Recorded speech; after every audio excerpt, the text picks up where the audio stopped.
ګرانو کتونکو السلام علیکم. زه محمد سلمان همدرد د حق غږ پښتو چینل خبري لنډیز کې ستاسو قربا او ستاسو په امر اړوند د مهمو خبرونو لنډیز. شاورز بند په نږدې راتلونکي ګټې اخیستنې ته وسپارل شي. دغه بند د کابل په شګردرې ولسوالۍ کې دی چې د 9 میلیون متر مکعب اوبو د زیرمه کولو وړتیا لرلو سره 1.2 میګاواټه برېښنا تولیدوي.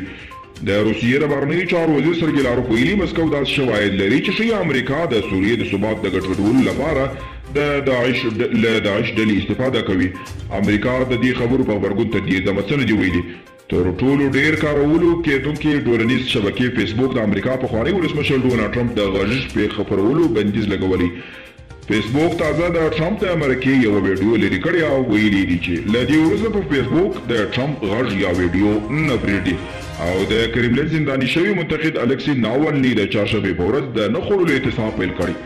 د ویلي تر هغه چې د ملا درد او د پښو د بېسده کېدلو مناسبه روغتیا درملنه یې نه وي شوې، دغه اعتصاب به دوام لري.